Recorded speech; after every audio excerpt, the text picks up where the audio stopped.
नमस्कार दोस्तों, मेरा नाम है चंद्रजीत मुखर्जी और आज हम लोग मॉडर्न हिस्ट्री के रिवीजन की क्लासेस को कंटिन्यू करते हैं। लास्ट क्लास में हम लोगों ने ब्रिटिशर्स की जो एक्सपेंशन है भारत में वो पढ़ रहे थे in terms of their policies. Subsidiary alliance एक पॉलिसी थी उनमें से, उसके अंदर कुछ इंपॉर्टेंट एरियाज़ को हम लोगों ने कवर किया था जहाँ पे सब्सिडियरी अलायंस के थ्रू से कैप्चर किया गया था, सब्जुगेट किया गया था। उसमें से हैदराबाद था, मैसूर था, अवध था, जोधपुर, जयपुर, ये कुछ इंपॉर्टेंट एरियाज़ थे। जैसे इनमें से पेशवा भी था। ठीक है, उसके बाद हम लोगों ने देखा था कि डॉक्ट्रिन ऑफ लैप्स के अनुसार कौन कौन से एरियाज़ को कवर अप किया गया था, कौन कौन से एरिया को कैप्चर किया गया था। सतारा था, झांसी था, नागपुर, उदयपुर, भगत। अब इंपॉर्टेंट क्वेश्चन ऐसे बन सकता है कि कौन सा ऐसा पहला स्टेट था या प्रोविंस था जो कि डॉक्ट्रिन ऑफ लैप्स में अंग्रेज़ों ने कब्जा किया था। तो जवाब क्या होगा? सतारा। कौन सा आखिरी वो स्टेट था जो कि सब्सिडियरी अलायंस के थ्रू से अंग्रेज़ों ने कब्जा किया था? भरतपुर। इस तरीके के सवाल बनेंगे। तो मेरे हिसाब से आप दो चीज़ें याद रखिएगा, पहला हैदराबाद फर्स्ट सब्सिडाइज्ड स्टेट और last Bharatpur the last subsidised state. Similarly Satara the first, doctrine of lapse the last states, और उसके बाद अवध द लास्ट वन। ठीक है, अब हम लोग देखेंगे कि किस तरीके से नेबरिंग कंट्रीज़ को, भारत के जो नेबरिंग कंट्रीज़ हैं उनके साथ ब्रिटिश इंडिया के रिलेशंस कैसे थे। नॉर्मली क्या होता है, नेबरिंग कंट्रीज़ के साथ रिलेशन जो होता है वो किसी एक पर्टिकुलर कंट्री का, हमारे केस में इंडिया का फॉरेन रिलेशन होता है, फॉरेन रिलेशन होता है। लेकिन उस समय ये भारत जो था ये इंडिपेंडेंट नहीं था, इट वॉज नॉट इंडिपेंडेंट। इसी के वजह से ये इंडिपेंडेंट नहीं था, तो इसकी वजह से भारत का intention never use to be an important चीज़। ठीक है, इसका इंटेंशन से फ़र्क नहीं पड़ता है। किससे फ़र्क पड़ता है? फ़र्क पड़ता है ब्रिटिशर्स की मंशा क्या है। ठीक है, इनका इंटरेस्ट मैटर करता है जब भी हम एक्सटर्नल अफेयर्स की बात करेंगे, till the time India is under the control of the Britishers. ठीक है, तो इसी कॉन्टेक्स्ट में हमें कौन कौन से रिलेशंस देख रहे हैं इस क्लास में। पहली, नेपाल के साथ क्या रिलेशन रहा है, बर्मा यानी कि म्यांमार के साथ क्या रिलेशन रहा है, तिब्बत के साथ क्या रिलेशन रहा है, अफगान के साथ क्या रिलेशन रहा है, और नॉर्थ वेस्ट फ्रंटियर यानी कि अफगानिस्तान के साथ कैसा और किस तरीके का रिलेशन रहा है। ठीक है, तो ये तो समरी है। आप यहाँ पे देख सकते हैं कि इन एंग्लो नेपाल वॉर जो है हुआ था, उसके बाद ट्रीटी ऑफ सुगौली हुई थी। ट्रीटी ऑफ सुगौली अगर कहीं पे भी आप देख लें तो वो नेपाल से रिलेटेड है। ठीक है, भारत नेपाल या ब्रिटिश इंडिया नेपाल के रिलेशन के बेसिस पे एंग्लो नेपाल वॉर के बाद ये ट्रीटी ऑफ सुगौली साइन किया गया था। दूसरा, अगर हम एंग्लो बर्मा की बात करें तो उसमें पहला Anglo Burma war, second Anglo Burma war, third Anglo Burma war, ये तीनों वॉर हुआ था। इंपॉर्टेंट बात दोस्तों ये है कि जो तीसरा एंग्लो बर्मा वॉर हुआ था, ये तीसरा वाला जो है ये हो रहा है आफ्टर 1857 के रिवोल्ट के बाद। ठीक है, उसके बाद तिब्बत के साथ भी इन्होंने ट्रीटी साइन करी, द ट्रीटी ऑफ लासा 1904 में। उसके बाद एंग्लो अफगान वॉर, इनके भी रिलेशंस हुए, इनमें से Anglo Afghan first, then Anglo Afghan second. तो ये दोनों चीज़ें हमने देखनी है दोनों केसेस में। यहाँ पे द ट्रीटी ऑफ गंडामक ये इंपॉर्टेंट बन सकता है प्रीलिम्स के पॉइंट ऑफ व्यू से, और उसके बेसिस पे डूरंड एग्रीमेंट होता है, डूरंड लाइन खींची जाती है, एक बॉर्डर लाइन है भारत और अफगानिस्तान का। तो चलिए इन चीज़ों को थोड़ा सा डिटेल में देख लेते हैं। यहाँ पे आप देख पा रहे होंगे दोस्तों, the relations of British India with the neighbouring countries. The desire of the British imperialists to consolidate their administrative and political power in the region led them into conflict with the neighbouring countries. जैसे हम लोग पहले बात कर रहे थे, it is always the desire of the British imperialist powers, not the India's foreign policy, it's the British India's foreign policy. तो Britishers के डिजायर, उनके इंटेंशंस वेयर मैटर। पहला क्या है, हम लोग थोड़ा सा कलर चेंज कर लेते हैं, समझने में आसानी होगी। तो दोस्तों एंग्लो भूटानीज रिलेशन को देखते हैं। The occupation of Assam in 1826 brought the British into close contact with the mountain state of Bhutan.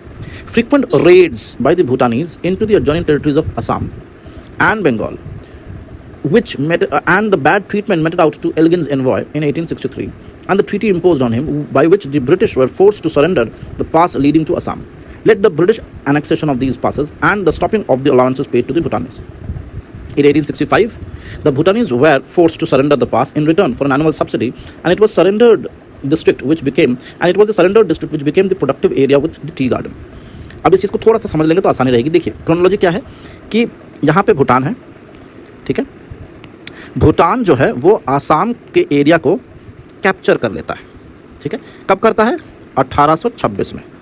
और ये आसाम जो है ये बंगाल के एरिया के साथ एडजॉइनिंग है और साथ ही साथ भूटान के साथ तो है ही। फलस्वरूप क्या होता है कि भूटान जो है वो फ्रीक्वेंट रेड्स करते रहते हैं, इन्फिल्ट्रेशन करते रहते हैं।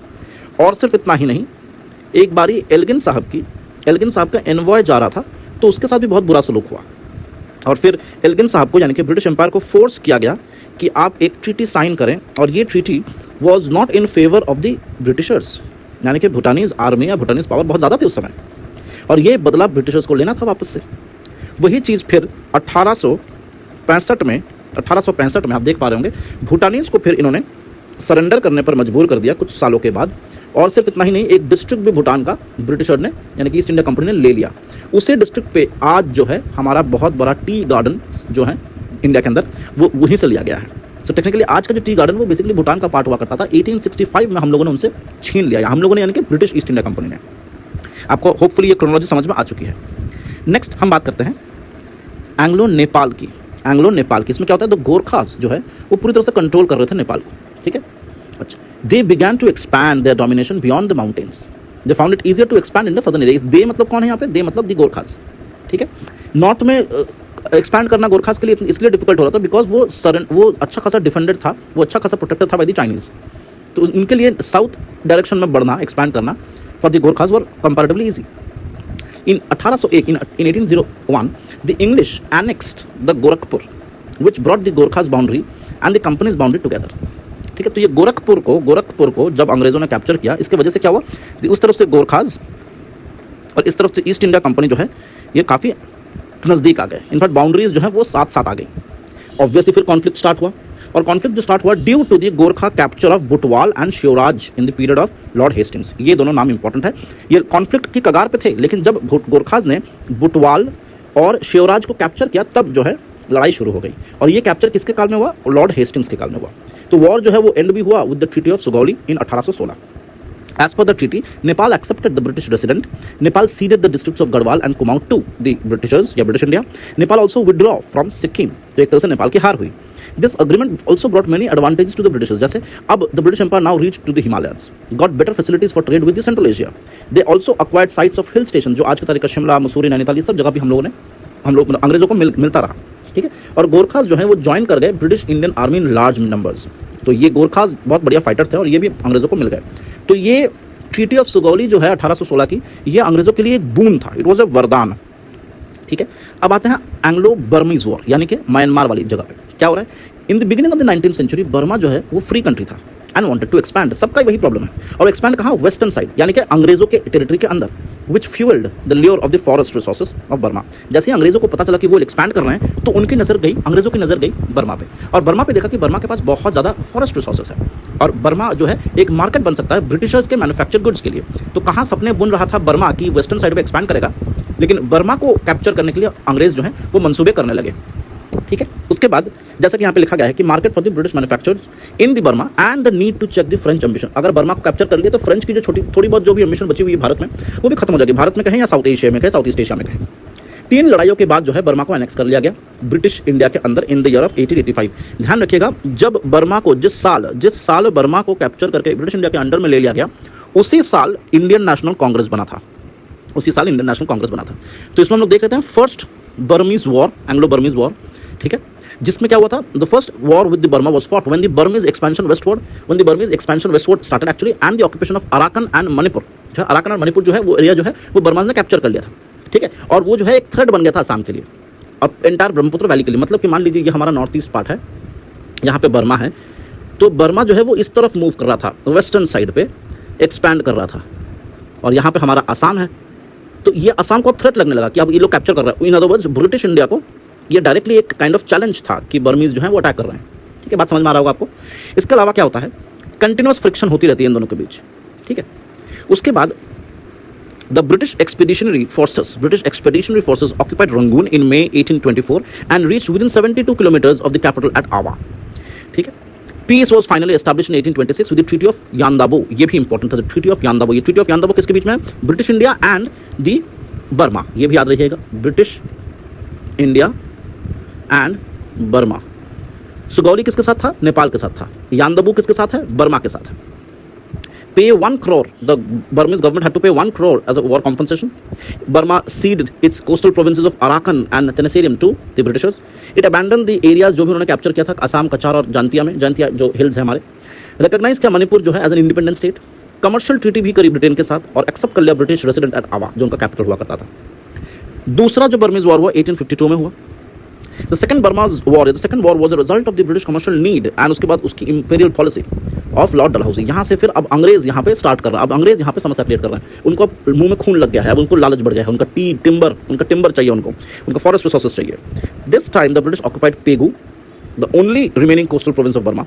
An intense guerrilla resistance had to be overcome before the complete British control of the lower Burma, which could establish. तो हुआ क्या कि पेगू को तो कैप्चर कर लिया, लेकिन उसके बाद गुरिल्ला वॉरफेयर स्टार्ट हो गया था और ब्रिटिशर्स जो है वो पूरी तरह से कब्जा नहीं पाए of the lower part of the Burma.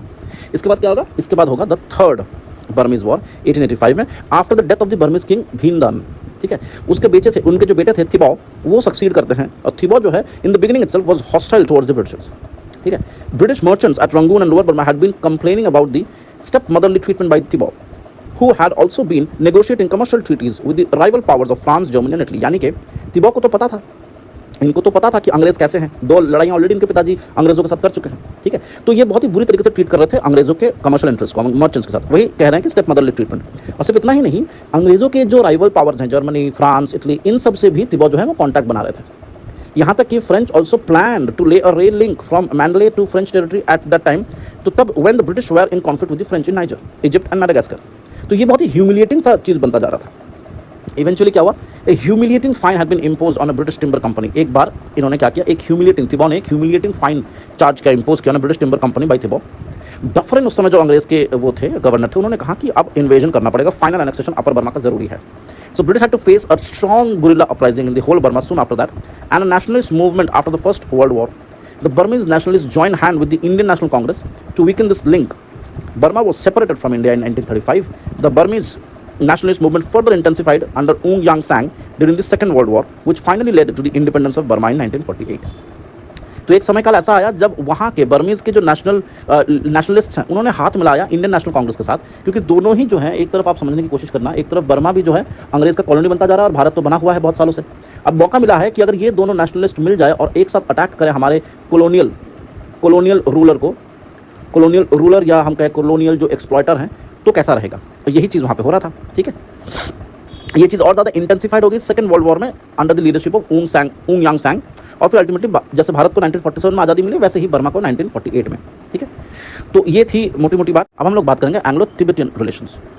पहली चीज़, कलर चेंज कर लेते हैं. Tibet was ruled by a theocratic Buddhist monk llamas, यानी कि थियोक्रेटिक रिलीजन के बेसिस पे इनकी राज्य चलती थी, लेकिन सुजरनिटी ये जो है चाइना का देते थे.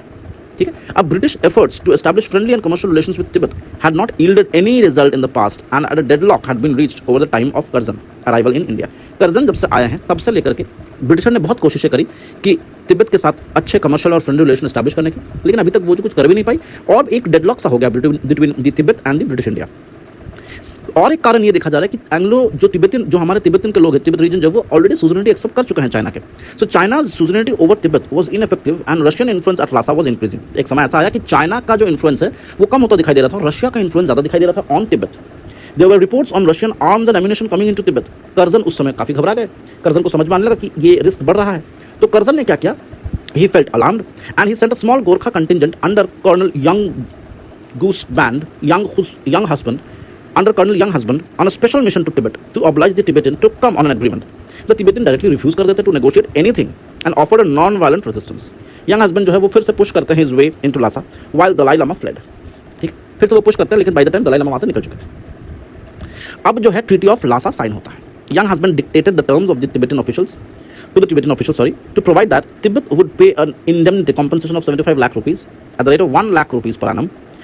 As a security for payment, the Indian government would occupy the Chumbi Valley for 75 years. Tibet would respect the frontier of Sikkim. Trade marts would be opened at Yangtung, Gyanse and Gatok. ये सब क्यों हो रहा है? आपको ये चीज़ समझ में आना चाहिए कि जो ट्रीटी साइन किया जा रहा है, क्यों अंग्रेज इनके साथ इतने गंदे तरीके से पेश आ रहे हैं, क्यों अंग्रेज जो हैं इस तरीके की हार्श ट्रीटीज़ ला रहे हैं. वो इसलिए ला रहे हैं क्योंकि इनको समझ में आने लगा था, कर्जन को डर लगने लगा था, उसको समझ में आ रहा था कि जिस तरीके से रशिया इन्फ्लुएंस कर रहा है तिब्बत को, जिस तरीके से रशिया आर्म्स सेंड कर रहा है तिब्बत को, हो सकता है कि तिब्बत भी जो है अब इंडिया के अंदर या ब्रिटिश इंडिया के अंदर एक्सपैंड करने का सोचे. तभी कर्नल यंग हस्बैंड को गोरखा रेजिमेंट, एक छोटी गोरखा टुकड़ी के साथ भेजा गया कि आप तिब्बतन लोगों को फोर्स करें, ऑब्लाइज करें कि वो इंडिया के साथ अग्रीमेंट में आए. लेकिन इस चीज़ को भी उन्होंने नकार दिया था पूरी तरीके से. ठीक है, तो इन सब चीज़ों की वजह से एक ट्रीटी ज़बरदस्ती कह लीजिए आप साइन करवाया गया. इसके अलावा Tibet would not grant any concession for railway, telegraph और road etcetera to any foreign state. ये बहुत इंपॉर्टेंट था उस समय. Later on the insistence of secretary of state and true to the pledge given to the Russia, the treaty was revised और फिर reduce किया गया जो कॉम्पनसेशन था 75 लाख तो 25 लाख. ठीक है, और and providing for the evacuation of Chumbi valley after 3 years. The significance क्या है इस पूरे ट्रीटी का? ये एक इंटरेस्टिंग चीज़ है. सिग्निफिकेंस ये है इस ट्रीटी का कि only China gained in the end out of the whole affair, because the Anglo-Russian Convention of 1907 provided the two great powers would not negotiate with Tibet except through a mediation of the Chinese government. However, Curzon's policy counteracted all the Russian schemes in Tibet. तो देखा जाए तो यहाँ पे तिब्बत की अगर हम बात करें तो तिब्बत में तीन इंटरेस्ट हैं, एक चाइना है, एक रशिया है और एक ब्रिटेन है। ठीक है, अब हुआ ये कि जब तिब्बत के खिलाफ ब्रिटेन ने बहुत ही हार्श पॉलिसीज ली, यहाँ पे हम लोगों ने भी देखा, तो उसके बाद क्या हुआ, later on insistence of secretary of state and true to the pledge given to the Russia, the treaty was revised reducing the indemnity of 25 lakh, 75 को 25 में कन्वर्ट कर दिया गया। तो ये क्यों हो रहा है? ये हो रहा है because based on the Anglo Russian convention secretary साहब ने इंसिस्ट किया कि आप जो है इसको रिड्यूस कर दें। फाइनली इसको रिड्यूस भी कर दिया गया, लेकिन इस पूरे मामले में चाइना को इसलिए फ़ायदा हुआ क्योंकि जो एंग्लो रशियन कन्वेंशन है, उस कन्वेंशन के मुताबिक जब भी तिब्बत को लेकर बात उठेगी तो उसमें ना ब्रिटेन बोलेगा ना रशिया बोलेगा, उन दोनों के बीच में से मीडिएटर चाइना बोलेगा। The two great power will not negotiate with Tibet. तो ये एक चीज़ थी जो डायरेक्टली तिब्बत और चाइना को नज़दीक लेकर आ गई। तो अभी तक आई बिलीव आपको समझ में आ गया है। नेक्स्ट वीडियो में हम लोग एंग्लो अफगान रिलेशंस को समझेंगे।